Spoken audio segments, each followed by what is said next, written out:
Okay, I think we should start and people will join us. I mean, in the beginning, we'll have a YCN presentations. Yeah. So, hello, everyone, again. It's really nice to see you here today and welcome to our 29th webinar. And a big thank you to the Electroceramics Network for co-organizing this edition with us. We are looking forward to a great session and lively discussion, I hope so. So since it's 2 p.m., we will get started right away. So first, I will give a short introduction, as I said, to the Young Ceramics Network, just a few minutes briefly to share who we are and what we do. And after that, I will hand over to our dear colleague, Dr. Yuri Koruja, who will say a few words about the Electroceramics Network and upcoming conference, and then introduce today's speakers. So I'll now share my screen again. Okay. Okay, so you see my presentation? Yep. Yep, thank you. So as I mentioned before, I will just share a couple of words about the YCN. So most of you probably know that we are an initiative of European Ceramic Society, and we are sponsored by the Journal of ESA's Trust. Also, we are a non-profit network, and we aim to bring young students and professionals together who are working in ceramics field. Here are the parts of the YCN. So on the bottom, we have a committee, 5 people who keep the network alive. Then we have representatives, people from different countries who are actually a relationship between national societies and ESAs, and these people help us a lot in proceeding with our activities. And then we have the most important part, all of you, actually our YCN community. Here you can see the committee, Joanna, Peter, Alia, Alexandra, and me. And also we have our wonderful boss, Dr. Antonia Ressler, and 2 amazing ladies who are helping us with all administration and technical part, Veronique and Aurora. So we are super thankful to have them with us. Also, if you want to join us, you can simply just follow us on Instagram and LinkedIn group. And also you can check our website. There you will find the collaboration map, very nice feature where you can find some future collaborator, or you can offer help in your expertise or equipment that is available at your institution. So I would like to invite you to check that on our website, and also to check our Instagram profile and to join us in our LinkedIn group, on LinkedIn. Some activities that we are providing, we are preparing newsletters, and usually those newsletters have different sections, for example, research in spot, industry in spot, some experts' opinions, and even reflections. So young people can share their stories about their research or their activities in the industry. Also, we are organizing webinars, for example, like this one with some scientific topics, and also webinars dedicated to topics which are not scientific, but are very important to young people. For example, how to prepare your CV, or how to prepare for the job interview in academia or industry, etc., or how to write a good paper or project proposal. Also, traditionally, we organize photo contest, and from last year, we are organizing also a video contest. So if you're interested in this part, you can just check our social media and find some instructions how to join us in these activities.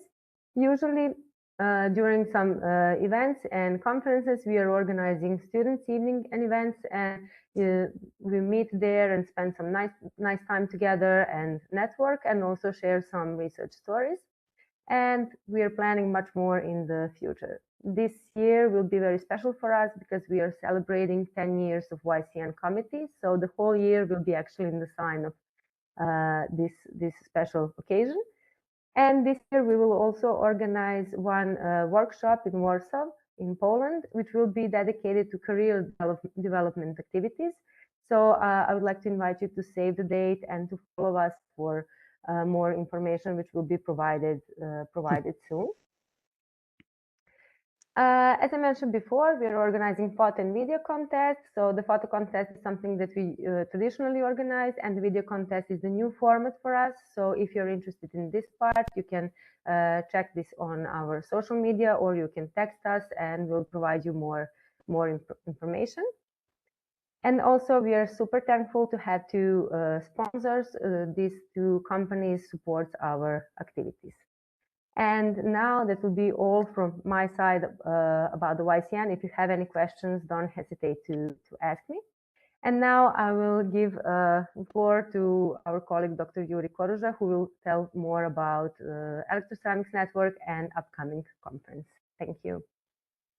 Yeah, thank you. Thank you very much. So my name is Yuri Koruza from the Graz University of Technology in Austria. And it's my pleasure to have a short introduction into the Electroceramics Network today. So this network was officially founded in 2017, but actually the development goes much more back in the history. The first it namely originated from the Electroceramic Conference series, which first started in 1984 in Brussels, which was the first event, and then continued regularly. In the network, we are one of the 5 networks of the European Ceramic Society, and we're trying to bring together people from different fields, industry, academia, who are working on various electroceramics material. And this really goes from insulating dielectrics into conductive battery ceramic materials and covering the whole field from fundamentals to application oriented research. So if you're interested, you're welcome to visit our webpage on the ESERS webpage. And one of the main events the network is doing is the Electroceramics Conference series, which the 20th edition will happen this year. And it's actually perfect timing to invite you. So it's going to be in October, between October 10th, starting with a autumn school, I just see here, of course, makes sense, and followed by the conference between October 12th and 15th in the beautiful city of Novi Sad in Serbia. And you can be sure it's going to be a great conference because Danica is also one of the organizers, so she'll make sure that everything will work. So I hope to see you all there. The deadline for the abstract submission is June 1st, so you still have enough time to write your abstracts. Good. Now, without further delays, I would start with our first speaker introduction. So for today's seminar, we selected 2 speakers. And again, I would like to thank the YCN network for this collaboration and the ability to co-organize this webinar. I will first introduce the first speaker, which will then give a talk of about 30 minutes. Then we will have no question in between. We will then continue with our second speaker, and all the questions will be discussed at the end of both talks. So we invite you to write your questions. You can write them also during the talk in the chat, and I will try to sum them up and then give them to the speakers at the end. Good. So I would invite Andreas to maybe start opening the slides and sharing while I give the introduction. So our first speaker for today, we're happy to have with us Professor Andreas Klein from the Technical University of Darmstadt in Germany.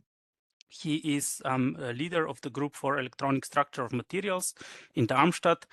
And actually, he did his PhD in 1994 at the Helmholtz Center in Berlin.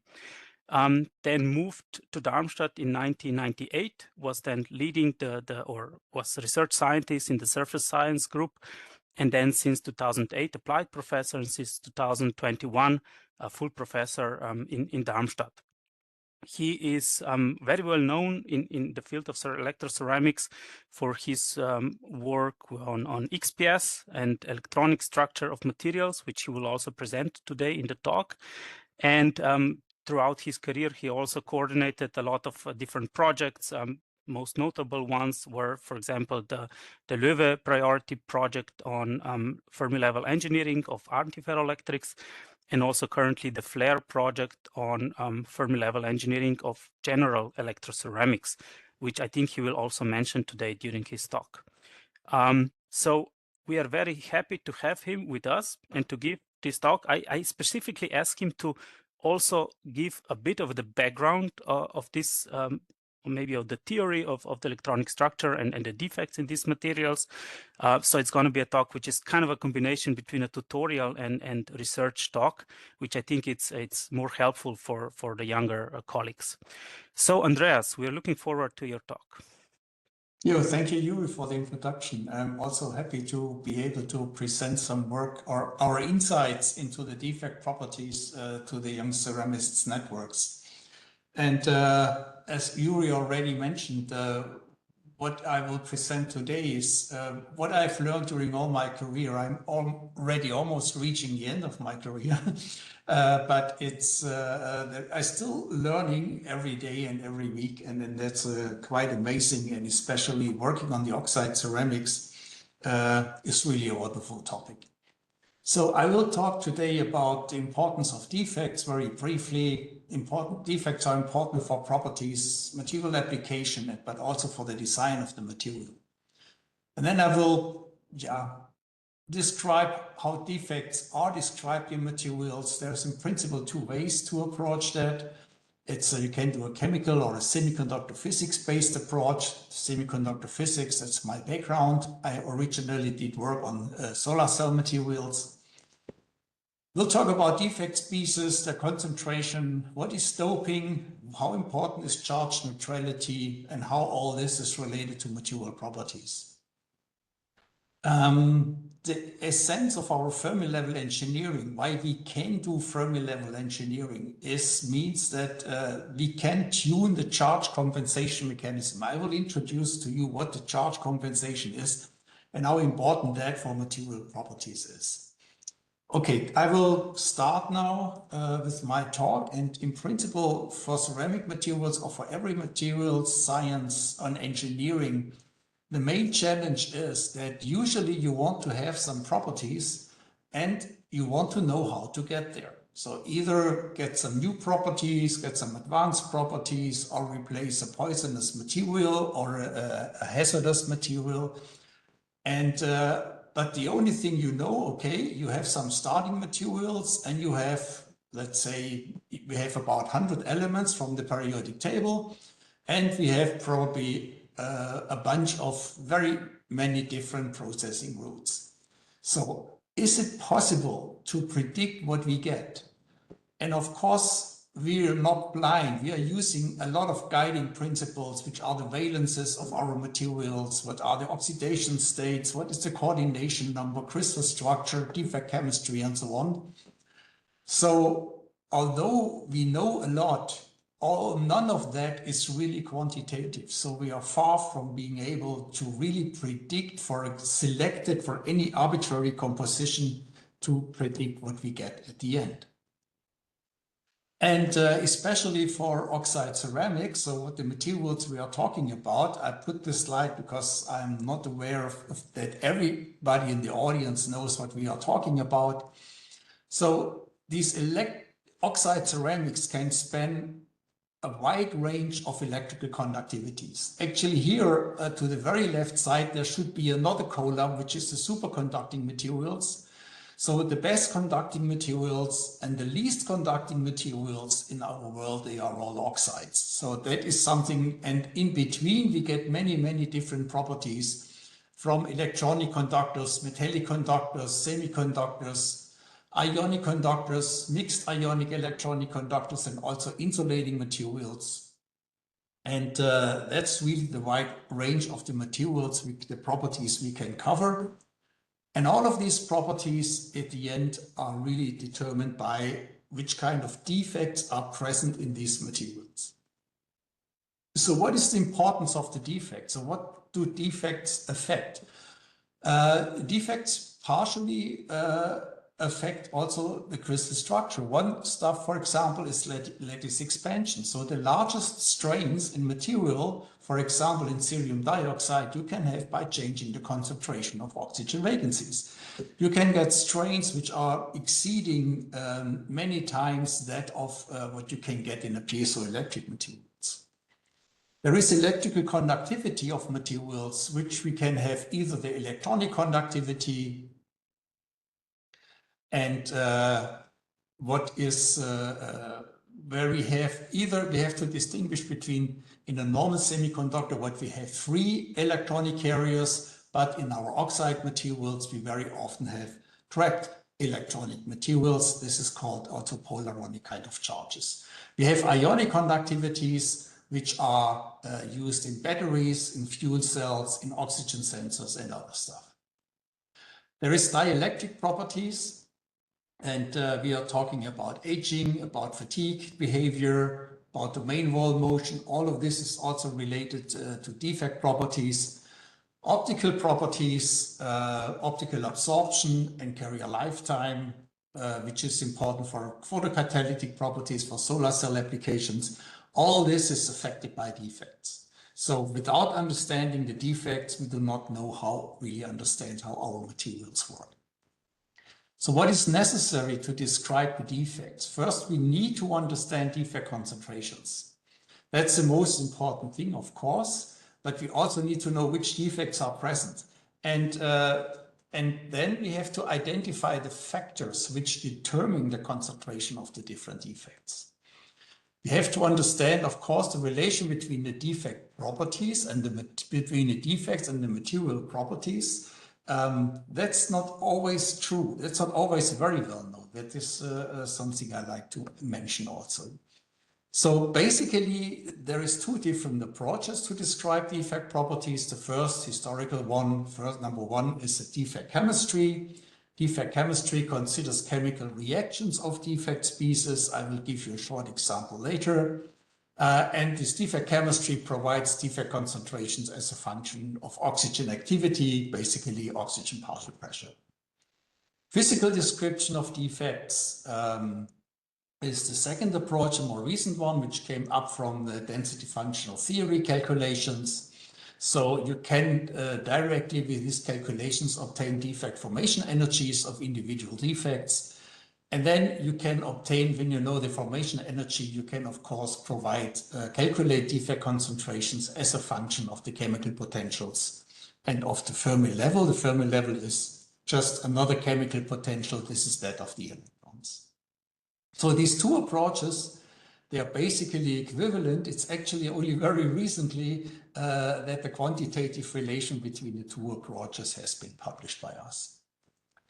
So we need to distinguish between intrinsic and extrinsic atomic defects. I want to make that point. Intrinsic defects are defects which do not need any impurities. So they are forming, if you have an ideal composition of your material, no material is free in principle of defects. In this case, there's a reservoir for defect sites, which corresponds actually to the number of lattice sites. For example, if you have the number of oxygen atoms in your oxide, you can make oxygen vacancies, and the concentration of oxygen vacancies can in principle vary from 0 to the total concentration of oxygen, which of course does not make much sense. Then these intrinsic defects, if we change some external boundary conditions, that's mostly of course temperature, but also chemical boundary conditions like the oxygen partial pressure, and then in addition some electrical or mechanical boundary condition, then the material reacts by changing the concentration. So a new equilibrium is established. The equilibrium concentration of the defects depends on these external boundary conditions. And this affects both atomic defects, which are vacancies, interstitial sites, or anti-site defects, but also electronic defects, which include the free electrons and holes, which reside in the valence and in the conduction band, or trapped electrons and holes, which can be far away or occur as electronic states inside the band gap. Extrinsic defects are defects which are related to substitution. So either you have unintentional or some intentional substitution of your material. In this case, the concentration of these extrinsic defects, that's not an equilibrium quantity, because the concentration of the defects is really specified by how much of this material you put in, at least if the solubility is accepting all that what you put in. So that's the difference. And in this case, the concentration of the extrinsic defect does not change with the external boundary condition, as long as segregation can be neglected. I'll come back to that also later. So defect concentrations, that's the next point. So a defect concentration is generally given by kind of an Arrhenius equation. So this is the number of potential defect sites. And then we have here an exponential term, which includes the free enthalpy for the formation of such a defect. And n is the number of the possible lattice sites. So what is important for the intrinsic defects is that these defect formation energies must be positive. Because thinking about that this formation energy is negative, that would mean the exponential term would be larger than 1, and it would mean you have more defects than lattice sites. Of course, that the material will be gone in this case. So that's one important constraint, and we will see later that this is giving us a kind of a thermodynamic stability limit. Okay, so the question is, if it costs energy to form a defect, why is there a defect? The defects are there, of course, because the material does not minimize energy, it minimizes free energy.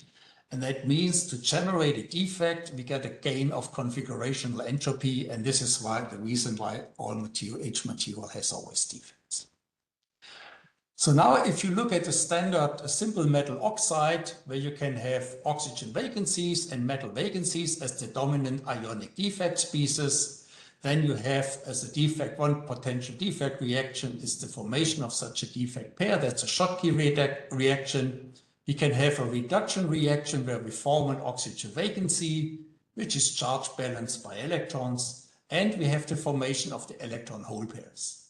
Now, each of these reactions in chemistry is associated with a mass action law, which is for the Schottky reaction this one, for the reduction reaction it's this one, and for the electron hole pair reaction is this one. Each of these reactions comes with a reaction with an equilibrium constant when this equilibrium constant is related to the Gibbs free energy of the formation of these pair of defects. Now we have 3 equations now for 4 different defect species: electrons, holes, metal, and oxygen vacancies. The 4th equation we need, and that's very essential, that's charge neutrality, which must be fulfilled. And then if you have these 4 equations and you solve for that, for the given set of these defect formation entropies, then you will get what is called a so-called Brouwer diagram. So you get the defect concentrations as a function of the oxygen partial pressure. Now let's go for the more physical description. So we look at the Fermi level. So the Fermi level is actually the quantity which determines the occupation of the electronic states. So in a semiconductor, if the Fermi level is close to the conduction band, we introduce some electrons in the conduction band, which are mobile species. For a p-type semiconductor, our Fermi level is close to the valence band, and we introduce, or we remove some electrons from the valence band, so we introduce some holes. This we call an n-type, and this we call a p-type semiconductor, and the difference between the two is achieved by doping. So in general, by doping, we change the Fermi level, and thereby changing the Fermi level, we change defect concentrations. And this actually, the spatial variation of the Fermi level position in a semiconductor, that's the basis for every semiconductor device. You can make a diode, a light emitting diode, a solar cells, transistor. All of these devices rely on the controlled positioning of the Fermi level in the semiconductor material. So controlling the Fermi level in semiconductors or in every material means we change the defect concentrations. So what is actually done on doping? Let's assume we replace a certain element with another element, and the element brings in for example, 2 electrons, and the element which goes out had only 1 electron. So the material has 1 more electron after that. And this additional electron is raising the Fermi level. Yeah. So from the periodic table, you simply have to, if you replace an element, you go to one step to the right in the periodic table, then you have an element which has 1 more electrons. So for accepted doping, we put in an element which has 1 less electron than the element which goes out. 1 less electron, yeah, than the element which goes out. By that, we remove electrons and we lower the Fermi level. Okay, good. So, and now the question is, how how is this acceptor, the element we take in, if the element goes to the lattice, if the electron goes to the lattice, it leaves back a positively charged donor. How is this positive charge compensated to obtain charge neutrality? First of all, the number of positive charge donors is not necessarily the same as the total number of donors, because some of the donors may also be neutral. Some of the donors may not like to stay in the lattice, they may segregate. And only the remaining part of the donors is positively charged. These positively charged donors can be compensated by electrons, as in the semiconductor. It can be compensated by an intrinsic lattice defect, which would be, for example, a cation vacancy, or it can be compensated by a trapped electron. If you take, for example, an iron oxide, Fe2O3, where the iron is iron 3+, and you trap an electron on the iron side, then you get an iron 2+ species. So all of these, we have 5 different compensation mechanisms. For accepted doping, we have in principle the same, only one thing is different, that the holes can be trapped not only on the cations, the holes can also be trapped in principle on the anion side. So there's a whole bunch of defects which can appear in the material. And how do we know what we get? And the result is actually, that comes on the next slide. And it's actually which kind of defects we get. This is what determines the properties. If you want to make a semiconductor, you must make sure that the electronic compensation of your doping is dominating. If you want to make an insulator, how does the dopant charge be compensated? The only possibility is to get intrinsic lattice defects and hope that these lattice defects are not mobile enough so that you do not get ionic conductivity. Yeah? But then there are materials where you can have, if you have both ionic compensation and electronic compensation, then you have materials which are both electronically and ionically conducting. These are our electrode materials which appear in fuel cells, in membranes, or in batteries, kind of stuff. So what's the secret of the Fermi level now? And the reason is that if you look at the charge neutrality condition, the defects which are involved in this, which can appear in the material, the energy of their formation, they all depend on the Fermi level. So this is the formation energy of an electron in the conduction band. That's the formation energy of a hole in the valence band. For a metal vacancy, the formation energy will look like that. For an oxygen vacancy, the formation energy will look like that. For trapping electrons and holes, we will have this picture. For the formation energy of the dopant we get, for example, something like this for a positively charged donor species. And that's what the situation which would happen if the donor becomes neutral when you raise for the Fermi level, for example. So this is the secret for Fermi level engineering, because all formation energies of all defects depend on the Fermi level, and this is a common energy scale for every defect. So that's the important point. I want to emphasize some parts here in this diagram. These levels here, which I call charge transition levels, those are energies where a certain species changes its charge state. That can be a dopant, or let's say an intrinsic species, like for example the iron in Fe2O3. We have here from that one the formation energy of the dopant determines the solubility, so that's related to the segregation. And last but not least, here we have the energies where we have the Fermi level positions where the formation energies become negative if the Fermi level would exceed this kind of limits. And that's the thermodynamic stability of the material. So our Fermi level cannot be here or here, the material would simply not be stable at all. So there's one more word about that. What is a dopant actually? I mentioned the relative charge state. So let's look for the donor doping. A donor doping is a species I put in which can give away an electron to the lattice, and then the donor remains positively charged. An example is the niobium in titanium dioxide, niobium formerly pentavalent, titanium tetravalent. Or an acceptor species, again, for example, the iron in the titanium dioxide. If you look at the so-called energy band diagram, you will find that this defect energy level at which the niobium changes its charge state must be close to the conduction band such that it provides an electron into the conduction band, while the acceptor state must be close to the valence band in order to introduce a hole in the valence band. Now the situation is different for charge trapping. Charge trapping means we have an element, it traps an electron, it becomes negatively charged. And the example, and this is what Antonio will talk and will present in the next session.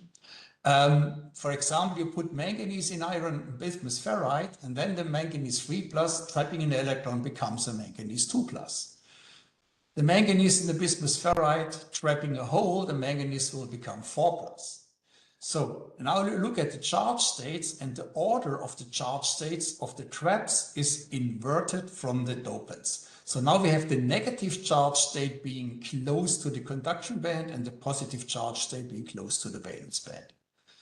This is a donor, this positively charged defect, and this positively charged defect is too far away from the conduction band to introduce an electron. It traps a hole which you introduce into the material by some other species.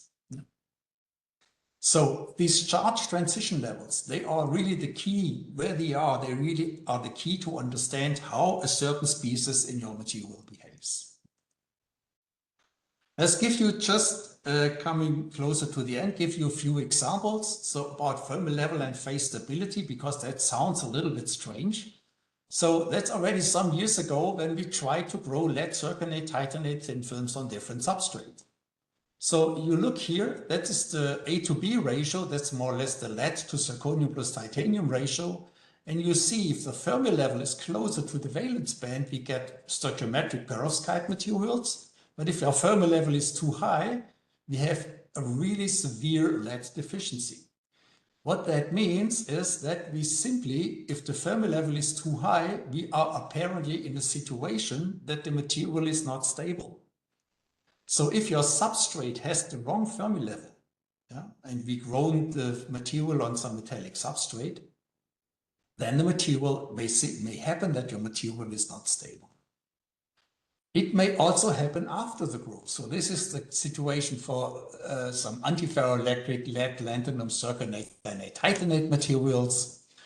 We have the material, and then with some special electric interface experiment, we were able to raise the Fermi level in that material in the LCST. And you see, by raising the Fermi level, we start to generate metallic lead.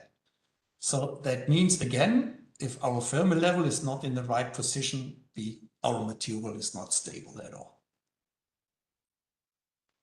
Okay, this is another example. If you are working, for example, on thin film solar cells, then copper oxide is in principle a dream material. It's cheap, it's abundant, it's easy to prepare, it has the perfect band gap, but you cannot make any useful solar cell making with this material. And the reason is that you cannot move the Fermi level through the whole band gap, because when you try to do that, the copper oxide, where the copper is 2+, you start to reduce it to copper 1+. So that means your Fermi level is constrained, and the secret of a solar cell is that the Fermi level can easily move through the whole band gap. Otherwise, you cannot make efficient solar cell material.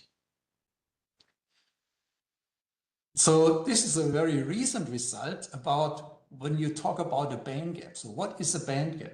A band gap is usually you think about, okay, this is our valence band and this is our conduction band. That's the ground state. The valence band is completely occupied. The conduction band is completely empty. So in a semiconductor, that is fine. If you do an optical absorption, then you measure this as the band gap. If you do an electronic transport measurement, the electrons move here and the holes move here. In our oxides, that's completely different. So because we have these trap charges, And that means we will have here kind of a transport gap. And we also have kind of a charge trapping or an exciton formation when we measure an optical absorption. Because an optical absorption is not a ground state. In an optical absorption, after an optical absorption process, you have an electron and a hole, and they can attract each other by Coulomb attraction. So these are the differences. For example, in sodium niobate, the fundamental band gap is 4.5. The optical gap you measure is 3.5, and the transport gap is something like 1.5 eV. So there are huge differences, and it's all related to the defect properties of the material. It has a couple of consequences, so if you want, the paper will be officially published. The preprint is already available on the homepage of the journal. So I guess I'm fine with my time. I just can summarize my talk. So the first message is that defects directly affect or even they determine the properties of the electroceramic materials. You have the possibility to describe them by a chemical and by a physical approach. And the equilibrium concentrations, whatever approach you do, the equilibrium concentrations are always determined by charge neutrality. So this is really behind that. You always have to think about charges and charge neutrality and when you think about your materials. The defects, you can say, okay, every defect, every formation energy of every defect depends on the Fermi energy. That's not true, it's only for every charge defect, but the non-charge defects are not. You can change the Fermi level and therefore the defect concentrations by doping. So you cannot do any doping without changing any defect concentration. That's the secret of doping, is changing the defect concentrations. But if you do too much of the doping, you may make a material which is not stable anymore. So and get secondary phase formation. So finally, if you want to tune properties, you have to control the Fermi level, and the Fermi level is controlling the defect formation energies. You can think about the defects and the charge transition levels. We are able to measure them quantitatively, but there are simple guiding principles from the electronic structure. And that is, we are currently working on to quantify how the electronic structure is related to this defect formation energy. So that means then we have at the end a toolbox to decide which composition leads to which defect charge compensation mechanism. That's it. Thank you for your attention. Yeah, thank you, Andreas, very much for this nice talk and giving all the insights from the physics, which should help our materials to make them better. As mentioned at the beginning, we will have all the questions at the end of both talks. So I invite all the participants to write their questions in their in the chat, and we will sum them up later on. Good. With this, we are coming to our second speaker. So Antonio, maybe you can start sharing your slides. So Dr. Antonio, sorry, I lost contact. Yeah, okay. So Dr. Antonio Iacomini, he earned his master and PhD degrees from the University of Sassari in Italy. So he finished his PhD in 2022 in chemical sciences and technology, working on lead-free piezoceramics, mostly K&N based, via mechanochemical activation. He then moved in 2022 to become a postdoctoral researcher at the Jožef Stefan Institute in Slovenia, first working with Professor Rojac at the K5 Electronic Ceramics Department, and then since 2025, he joined the K9 Department for Advanced Materials, working with niobate-based thin films and pulsed laser deposition. So we are very happy to have you with us, and today he will show with you some of his results on bismuth ferrite barium titanate piezoelectric ceramics. So Antonio, please go ahead. Okay, thank you, Yuri, for the introduction. So today I will present the work that I carried out during my stay at the Electronic Ceramic Department of GSI on bismuth ferrite barium titanate solid solutions. In this talk, I will focus primarily on strategies, how to control the electrical conductivity in these materials and their impact on the functional properties, with particular emphasis on ferroelectric and piezoelectric behavior. Okay, so let's start with some introduction. BFO is well known for having a very high Curie temperature, which is usually over 800 degrees, but at the same time, it suffers from a high leakage current and very large coercive field, which makes this material very difficult to polit. On the other hand, barium titanate has a relatively low Curie temperature, usually around 120 degrees, but generally has a better resistivity and much lower coercive field. This is why somehow their combination is somehow expected to lead to some benefits. However, BFO-based solid solutions still present some drawbacks, which are mostly related to the chemical heterogeneity, as we can see in these examples.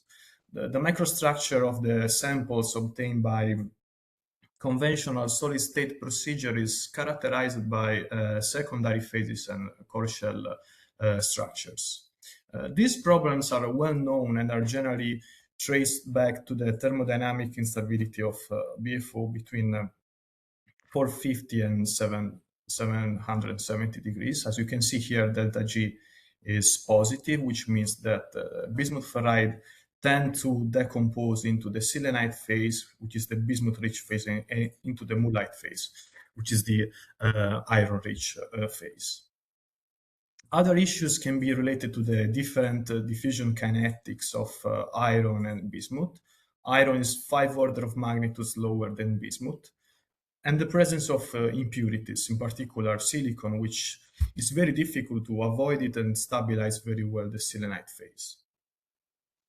Leakage problem is, of course, the other big issue in the BFO systems. Despite the addition of insulating materials such as barium titanate or strontium titanate, for example, very often these solid solutions still suffer from quite high conductivity, which results in poor functional properties. And even if you manage to pole it by adding some specific dopants, for example, the piezoelectric coefficients obtained at room temperature is generally still modest and much lower compared to other systems like barium titanate or PZT. Okay, here are some ideas how to try to overcome these problems. It has been demonstrated by the work of Makarovich et al. That the mechanochemical activation followed by the reactive sintering is an efficient and easy way to get high-quality BFO-based ceramics without significant secondary phases and core shell structure, as you can see here. This method is capable of providing highly reactive precursors, allowing us to merge the two processes, the calcination and the sintering, into a single step. This also allows avoiding long heat treatment in the stability range of BFO, for example, which is one of the main causes of the presence of the secondary phases in BFO-based systems. As you can see here, the improvement in terms of chemical heterogeneity is very clear. About the conductivity issue, three main approaches can be mentioned. One is quenching. I will not go into detail here, but I will leave here this nice reference. The other is the addition of some specific dopants like manganese oxide, or heat treatment in a controlled atmosphere. In particular, we will see in details these two approaches. Regarding any ideas how to improve the piezoelectric properties in this system, there is not yet a clear strategy in the literature able to push the functional properties of BFO-BT ceramics. However, as we will see toward the end of my presentation, we accidentally found that BFO-BT can exhibit a very large piezoelectric coefficient under certain conditions, showing similarities similar characteristics as PMMPT. But let's go step by step. Okay, this is just to give an idea how we prepare the sample. First, we start with the mixing and milling of the reagents to get everything well mixed.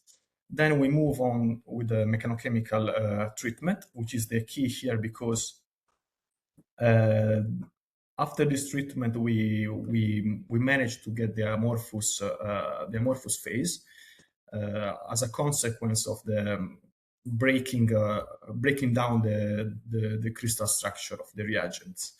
After that, we do another round of milling. This step is also crucial because it helps to break the aggregates and ensure good quality, good homogeneous particle distribution. At this stage also we added the manganese oxide as a dopant. Finally, we did the reactive sintering, where the synthesis and the sintering happen in one step, and this is the final product, which is a sintered pellet. Okay, now let's see the ceramics. These are the XRD pattern and the microstructure of BFOBT and BFOBT doped with manganese, reactive sinter at 1040 for 6 hours. Both samples show a highly pure perovskite structure with pseudocubic symmetry. BFOBT is a ferroelectric relaxor in the so-called non-ergodic state, as we will see better later. This is why it shows an average pseudocubic structure. Manganese doping seems not like changing the crystal structure of BFOBT. This is also due because the amount of dopant is really low. SCM analysis reveals good homogeneity without any clear core shell structure, confirming that the mechanochemical approach is an excellent method for obtaining high-quality BFO-based ceramics. The undoped sample is characterized by the presence in trace of an amorphous bismuth-rich secondary phase, mostly at the triple points of the pure BFOBT. And interestingly, the addition of manganese seems like to suppress the formation of this secondary phase, and the resulting microstructure is characterized by clean grain boundaries and very good homogeneity. Okay, then in order to have an idea of the type of conductivity, we initially performed some preliminary XC2 experiments, and this has been done by annealing the sample at 700 degrees under different gases, air, oxygen, and nitrogen. And we measured the dependence of the real part of permittivity, tangent delta, and the real part of AC conductivity as a function of frequency. Starting from the real part of the dielectric permittivity, can be seen that the pristine sample, the air and oxygen treated one, present this step-like behavior, which is accompanied by this peak in tangent delta. This behavior is generally attributed to the Maxwell-Wagner effect as a result of heterogeneity in terms of resistivity inside the sample, as further confirmed by the conductive AFM. In fact, looking here in more detail, we can see that the sample is composed of insulating grain boundaries and more conductive grains. What we observed is that the thermal treatment in oxygen seems like to increase this phenomenon here, while after nitrogen treatment, we managed to completely eliminate it, as you can see here. And if we look at the conductivity, especially at low frequency, where this term here is so small that sigma prime can be approximated to the DC conductivity of the sample, we can see that after nitrogen treatment, we were able to decrease the conductivity by some order of magnitudes. To explain this evidence, we should take into account this point defect equilibrium, assuming the p-type conductivity in the sample, which has been widely proved in the literature for a BFO-based system. P-type conductivity means that the main charge carrier are electron hole associated on the iron side, often referred as the iron 4 plus state. As we can see here, oxygen treatment is shift on the left side, this equilibrium. That means that the concentration of iron 4 plus state increase. On the other hand, the treatment at low PO2 atmosphere shift the equilibrium on the right side to decreasing the concentration of iron 4 plus and reducing the electronic conductivity. Regarding the sample with manganese, we can see that manganese doping qualitatively it looks like very similar to the sample treated in nitrogen. We don't have any Maxwell-Wagner effect. And if we look at the conductivity, also the conductivity is even slightly lower. An hypothesis is that, as Andreas mentioned before, is that manganese is acting as an electron hole trap according to this equation reported here. Okay, we also made some dynamic in situ measurements. In this slide is shown the evolution of the conductivity as a function of the temperature under different gases for the undoped and the manganese doped sample and their respective Arrhenius plots. Black curves are related to the undoped sample, while the red one are for the manganese doped sample. Full lines are the heating step, while the dots are the cooling. During the measurement, we also simultaneously measure the Seebeck coefficient. And you'll notice the sign of the Seebeck coefficient, which is indicated next to each curve, which help us to understand the behavior of the material under different conditions. Okay, starting from the first run in air for the undoped sample, we can see that the conductivity increases with the temperature as expected, and the heating and cooling lines basically are overlapping. The second treatment in oxygen shows pretty much similar behavior, but this time we observed a small deviation from the trend during cooling, which is reflected in a slightly higher conductivity at room temperature, which is most probably due to some oxidation process. But the biggest change has been observed during the nitrogen cycle. As you can see here, we observe a clear deviation from the trend at around 520, which is due to the reduction reaction. And during the cooling process, the conductivity is strongly decreased by some order of magnitude.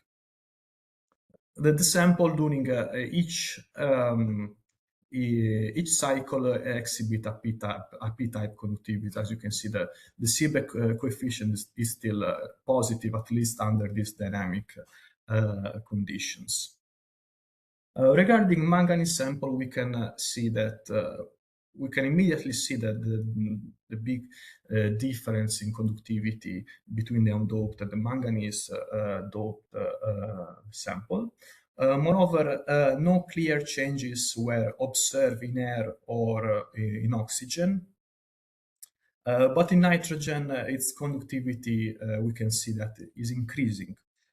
Therefore, behaving completely different to the undoped sample. And moreover, during the cooling cycle, the Seebeck coefficient changed from positive to negative, which means that the sample become N-type.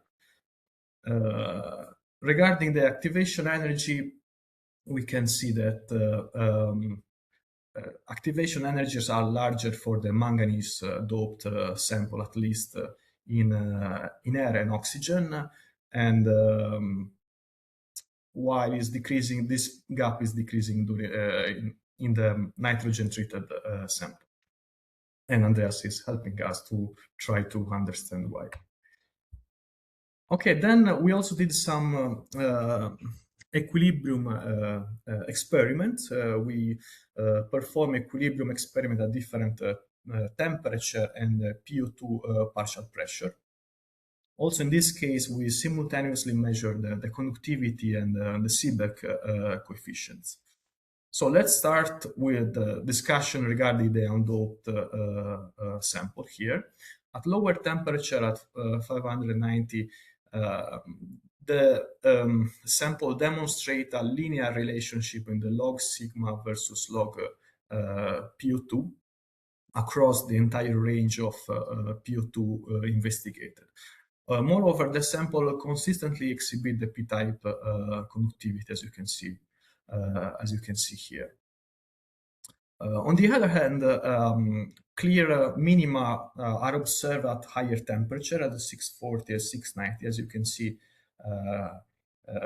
here from the red and blue dots, which are characteristic of the transition from the p-type to n-type behavior.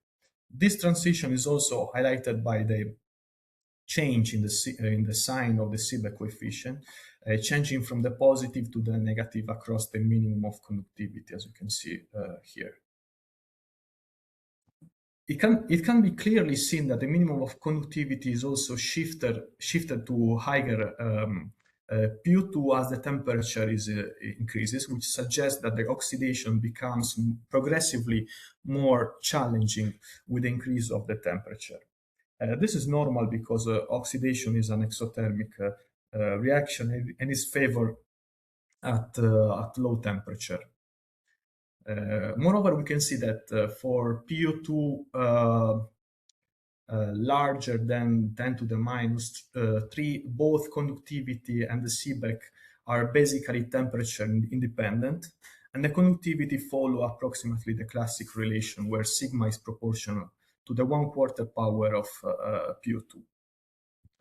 This relation naturally arises assuming that the oxygen vacancies are involved in the well-known equilibrium with electron holes described by this equation. This is the corresponding mass action law, which is basically the ratio between the product and the reagents. Assuming some constant terms like lattice oxygen and the oxygen vacancy, and that the electrical conductivity depends mainly on the concentration of electron holes, which is reasonable in the oxidative region.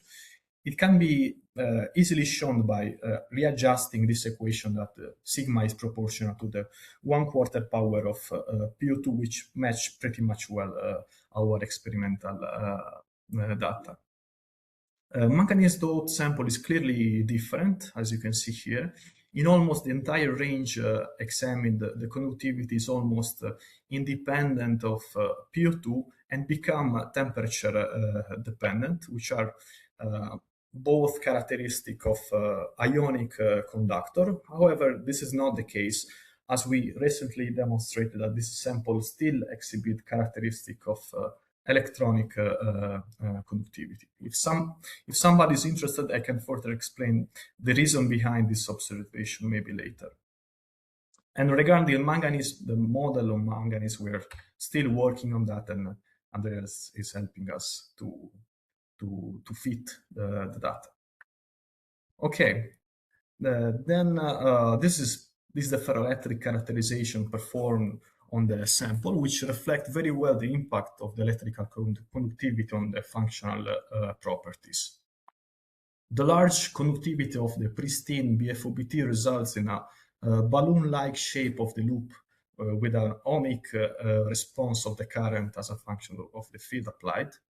On the other hand, BFOBT after annealing in nitrogen shows a well-developed hysteresis loop and strain loop with two clear current peaks around the coercive field, which is roughly at 30 kV per centimeter.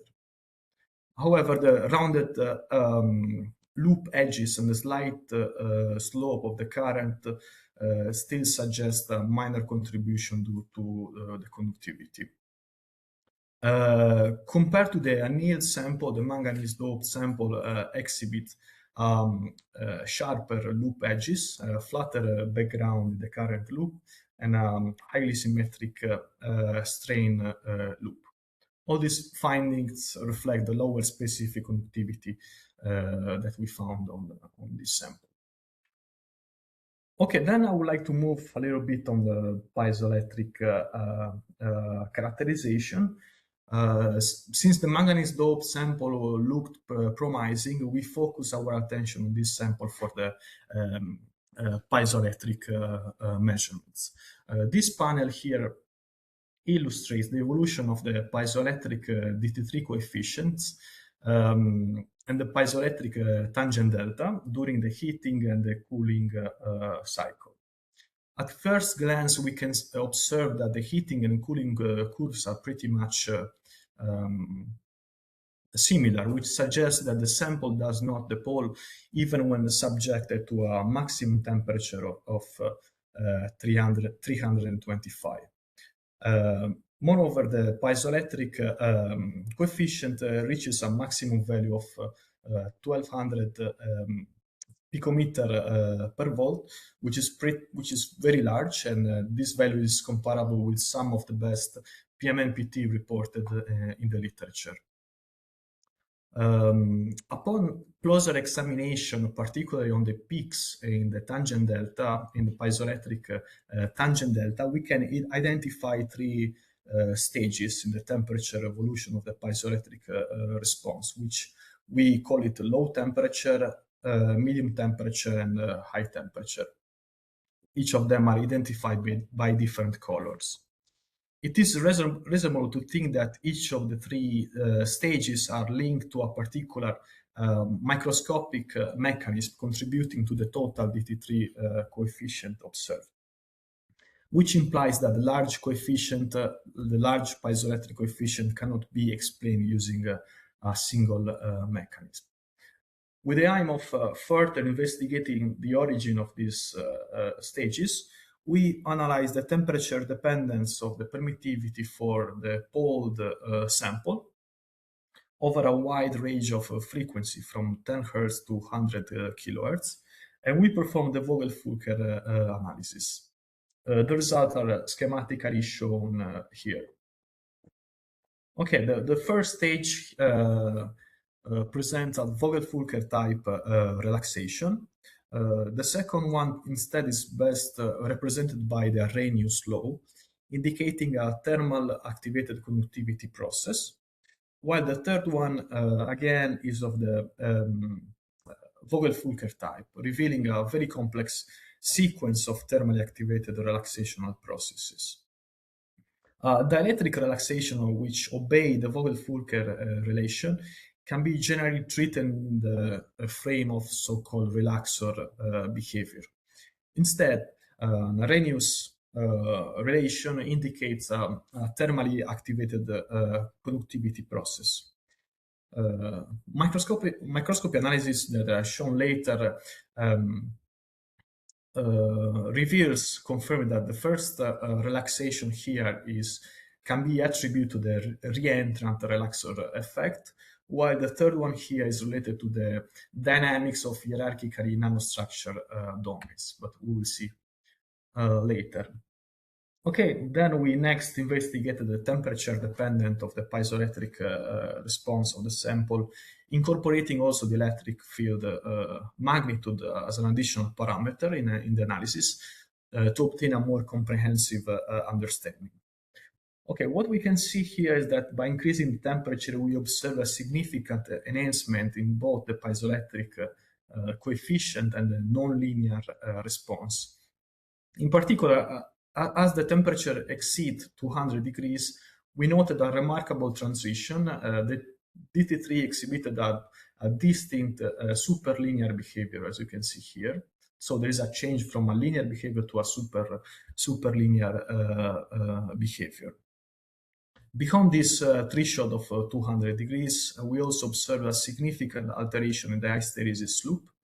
As you can see here, they start to develop substantial hysteresis and they display a quasi-divergent type deformation. Then we also employ the Rayleigh law, which allows us to differentiate between the reversible and irreversible components of the piezoelectric response. And we can see that in the high temperature region, we found that this alpha coefficient here, which is related to the irreversible contribution, also called extrinsic contribution, increase remarkably and become field dependent. This the increased non-linearity in the high temperature region was also accompanied by large and field dependent piezoelectric tangent delta. Both are a signature of extrinsic contribution of the piezoelectric response, which means that at high temperature we mostly have extrinsic contribution, so irreversible movement of domain wall. Okay, then we also at the same time we also monitor the reversible coefficient, the DT3 initial, which exhibited a steady increase with the temperature, culminating in the maximum value of around 500 picometer per volt. Okay, finally we mapped the evolution of the reversible and the irreversible components as a function of the temperature. As you can see here, the reversible components start to become important at high temperature, while the reversible one start to decrease. All the observed behavior showed us strictly similarity to the characteristic previously found in lead-based relaxor ferroelectrics, such as PMNPT. To further elucidate this similarity, we also conducted a comparative analysis between our sample at 300 degrees and PMNPT, PMN27PT at room temperature. The results are shown here. We can see that both materials demonstrate a superlinear behavior. They also have a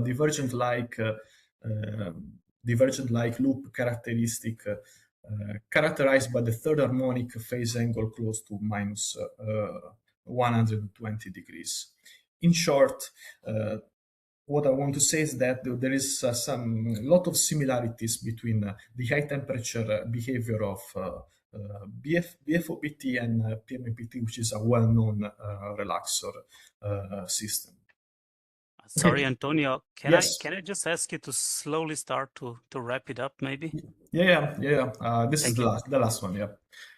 Okay, just to, these are the microstructural feature. Through PFM analysis, we demonstrate the reentrant behavior. As you can see here, we start to see macro domains by increasing with the temperature. This is fully consistent with permittivity data and with some other data reported in the literature. Regarding the high temperature domain configuration, we can see that the sample is composed by many types of domains. We can recognize wedge-like domains, irregular type of domains, and nano domains. And these nano features are not observed in the BFO-rich sample, which seems like an important feature for the large piezoelectric response. As you can see here, this is a comparison between the DT3 against the temperature between the 67 composition and the 08 BFO composition. Finally, through TM analysis, we further elucidate the similarities between our BFO and PMNPT, our BFO at high temperature and PMNPT at room temperature. We can see that the domain configuration are pretty much similar, characterized by wedge-like, characterized by a hierarchical type configuration with nano domains inside the wedge-like domains. This particular type of piezoelectric response comes from this configuration of domains which are originated from the relaxor disorder. Okay, just to conclude, we can say that the mechanochemical activation is definitely a powerful tool to obtain highly homogeneous BFOBT ceramics. The undoped BFOBT sample shows P-type character, and its conductivity can be reduced either by heat treatment in an inert atmosphere or by doping with manganese. And temperature and field-dependent piezoelectric analysis on manganese-doped BFO-BT sample revealed a nonlinear response resembling that one of lead-based relaxor ferroelectrics like PMMPT. Okay, that's it. Some acknowledgement here. My former group at K5, Andreas, of course, that is helping us with defect chemistry model, Professor Marco Scavini and Fred Martin, that they're helping us with the synchrotron analysis, and my group at K9 department here. That's it. Yeah, thank you, Antonio, for this very, very nice talk to show some of the concepts, theoretical concepts from Andreas in practice, so to say. Good, so we already got some questions, mostly for the first talk, but in the meantime, I will again invite everybody to write their questions into the chat, and we will try to combine them, or at least, yeah, I think we have some time to read them all. And with this, I would like to start the discussion. And of course, both speakers are welcome to comment. And I saw that Andreas already started with some answering. he could not hold it. But yeah, maybe the first question, which was related to if we have to limit ourselves from oxides. Of course, people working with ceramics would also work with carbides, nitrides, oxycarbides, or whatever. So maybe Andreas, a short comment. It's not limited, right? We use oxides because we simply cannot do everything. That's the simple answer. But the principles we have, they apply to every material. Carbides may be a bit different because what they have, the defect properties are very specific for ionic crystals. So yeah, but if you have an ionic carbide, like silicon carbide is kind of a different material, yeah? Because those are both tetravalent elements, and that has to be treated a bit different. But if you start with doping, even there you can think about the same things. Okay. I don't know, Dana, do participants see the chat or just their own questions? They see everything? Yeah, they see everything. Yeah. Okay. Then I would skip the next one because Andreas already answered it, so to say. And I would move to the question from Nemul, who was asking, yeah, in general, what governs the ease of Fermi level engineering in oxides? Again, a more general question, maybe. Yeah, that is, I did not answer that yet because it's not easy. Or I'd say on the other hand, it is easy. Whatever you do with your material, at the end, you are doing Fermi level engineering. You are just not aware of it. And what we are doing, we shed light on it. We think about it, and we think about what are the charges in our material and what happens to our charges. And that gives just a new perspective, and it helps to explain observations which other people cannot understand or explain. And we also, of course, cannot explain everything. It's just an addition to the whole knowledge. And that can be very beneficial. But I would say it's not easier in oxides than in any other material. Mm. Okay, and then maybe a question by Asif Ali, which probably is being asked by many people. And this is, if you're doping, of course, some dopants can behave on one way or another. And that's a very important point. So an acceptor is not always an acceptor, right? It depends on the system. So the question is, how can we quantitatively determine which lattice side the dopant will take, so to say, cation, anion side, what they will occupy, and yeah, how to measure this? Well, usually you measure electrical properties. That gives you a good indication where it goes. And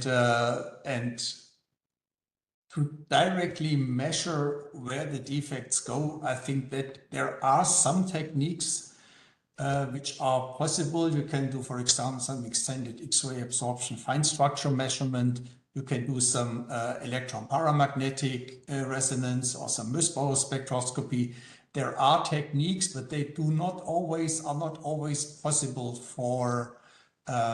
These techniques are sensitive to the crystal environment. So in principle, it is possible to determine that. But for dilute doping concentrations, the sensitivity may be very limiting for these materials. So it's one of the very challenging things, of course. And if you understand the electrical behavior, it becomes usually very clear where the elements go. So I would have a sub-question or a sub-comment to this one. Of course, electrically, you always measure the whole sample. Yes. So you measure the average response of the whole sample. But you nicely showed in your different possibilities that maybe one part of the sample would have accumulated one type of defects, the other one the other. So how to determine this electrically? Or in other way, I think electrical measurements are only successful if you combine them with some really proper defect model to understand them, right? So, I mean, can you say in general? A single measurement usually does not give you a result. That's my experience. You have to do some systematic studies. And of course, a homogeneity of the material is a very important issue to interpret your data. And there is usually no reason to believe that you have such a ceramic compound, that it is not homogeneous, except for the fact that you have grain boundaries, which are some built-in inhomogeneities. Understanding grain boundaries is a really complete topic on its own. Yeah, that was my actually remark, because most of the things that you showed can be perfectly valid for a single crystal. What happens if you put grain boundaries in there? And from this, I would like to go to make a question to Antonio, actually, where he showed the Maxwell-Wagner effect on one of the slides in bismuth ferrite, when you mentioned insulating grain boundaries, conductive grains. Yes. So my question is, when you measure the properties, again, you get some average response, but can you specify which defects are on the grain boundaries, or what's the defect state on the grain boundaries and inside the grains? That's difficult. With the conductive AFM, you can just see the difference in resistivity, you know, and which is also confirmed by permittivity measurement. But honestly, I don't know if there is some technique that can tell you about. Probably yes. Probably there is some technique that tell you about the defect state at each individual site of the.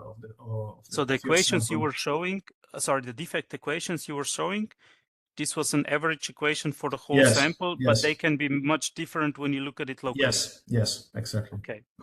Well, most probably this iron 4+ state, whatever, should be, let's say, concentrated in the core of the grain. Maybe in the insulating part, this concentration of iron 4+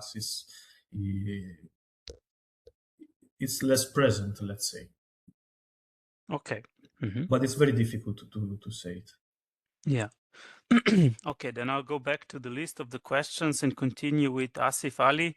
He's asking, very nice explanation, Professor Klein, which kind of defects, the self-induced defects at the lattice site on the perovskite structure of the defects created by substitution, have a significant effect on the electrical properties?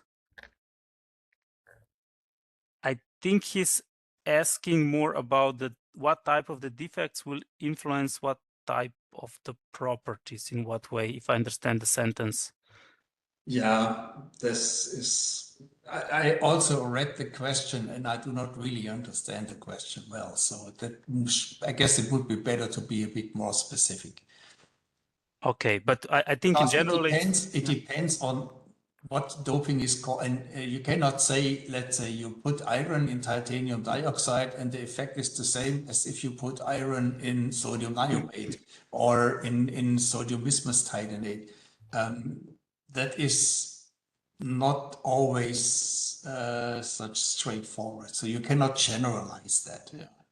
But in fact, it's also a question of the mobility of the defects at the end, right? So it's not just what type you create, but also how mobile they are. I mean, you can have electrons which are free, or if they are trapped, I mean, polarons, you didn't talk so much about them, but they can also have completely different influence on the electrical properties as compared to free electrons, I guess. Yes, sure. So, and in many materials, in many of these oxide materials, we do not have free charge carriers. One exception is strontium titanate and barium titanate, where we can have free electrons. Okay, so Asif is now specifying his question. He's talking about self-induced defects, like leaving a site vacant or the defect created due to the lattice site substitution. If this helps. If I do a substitution of the lattice of a dopant, that is what can happen. Yeah? And you can either get an electron or a hole in the valence or conduction band. That is very rarely the case.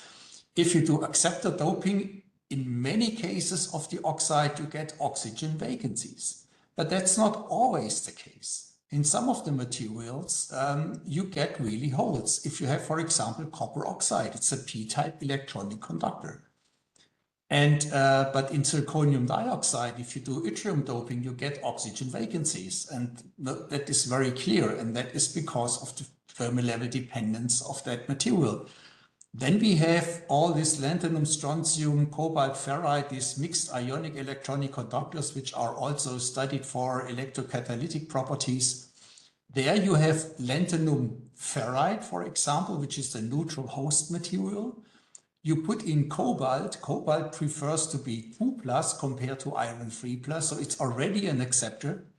And then you replace trivalent lanthanum with divalent strontium, and usually up to 40%. And what you get is you get some oxygen vacancies because you get oxygen ion conductivity. You get some holes in the valence band, which are very likely not free holes, but trapped holes, and actually holes trapped on oxygen and not on iron. But all of that is, it depends so much on the material that a general discussion is not, at the moment, not possible. And I can tell you much more about that because we are already made a lot of progress in understanding how the composition of the material and the resulting electronic structure is determining which kind of defect you get when you do doping. But this is the scenery here. There's not enough time to go for that. Yeah. So before I send the next question, you guys can also ask maybe some more specific questions to your materials if you have them. So please just write it in the chat. And in the meantime, I continue with the questions. So there is another one for Antonia. So Asif, again, thanks for the talk. And he's asking that there is one thing which is not clear, is that the last slide you mentioned that with the manganese substitution, the electrical conductivity decrease. Can you comment on it? So maybe just explain again by what mechanism this was Yeah, I mean, BFO based system are usually p-type. So they have electron hole as a charge carrier. And regarding this case, but most probably can be extended to also to other BFO-based system, we think that manganese is acting as an electron hole trap. I showed an equation during my presentation where manganese 3+ is accepting the electron hole as becoming manganese 4+. This is the mechanism that we think is involved in this case, and generally or can be extended to all the other BFO-based systems. Yeah, I think it was also observed in some other perovskites. It's a known. That is actually a different if you put manganese in bismuth ferrite or if you put manganese in barium titanate. The manganese really has a strong preference to be 3+ or 2+. And if you replace titanium, which is tetravalent, with a divalent or trivalent manganese ion, it's always acting as an acceptor defect. While in bismuth ferrite, and that's why I added this specific slide, it's not a dopant. So it's an electron trap and a hole trap. Because you have in principle iron 3+ and you substitute manganese 3+. And if you want to move the Fermi level up by donor doping, the electrons will be trapped on the manganese. So you limit the upward movement of the Fermi level. And the same for moving it down. You will oxidize the manganese to manganese 4+, and you will limit the Fermi level to move down. And that's a different thing in that. So that means the effect of the manganese is not the same in barium titanate and in bismuth. Okay. Maybe I have still a question for Antonio, more technical processing questions. So you mentioned you're using a reactive sintering for making the materials, Yes. Which is a process that it's in my experience very hard to control because you're doing two things at the same time. So I was wondering, did you have any issues or observe any problems if you want to do manganese doping of bismuth ferrite based materials with reactive sintering? So was this doping more difficult to do as compared to conventional, or? Well, no, actually. I mean, reactive sintering for some reason works very well for BFO systems. I didn't have any issue with even reproducibility is very good. I mean, I didn't have any kind of issue, and you know, the amount of manganese that we are adding is 0.1%. Yeah, it's really like a little bit of compared to that batch, and that's even more of a challenge actually to have this homogeneously distributed. It's really amazing. It's also very difficult to find it if you try to find it with some technique, even how is it called, like this advanced EDS, WDS. Yeah, exactly, that one. It's also with that one we found it, but it's really challenging, you know. It's not so easy, but the procedure looks like pretty much straightforward, also reproducible. Okay, yeah, that's wonderful. Good. Do we have any other questions? I think people are getting tired already. Oh, no, we have one. So Sarat was wondering whether we can actually control or compensate the electrical conductivity induced by an acceptor dopant by co-doping a donor trapping, as they're an electron trapped hole. So topic of co-doping, very interesting. Of course, the answer is simply yes. You can. Yes, go for it. You just have to find the right elements, yeah.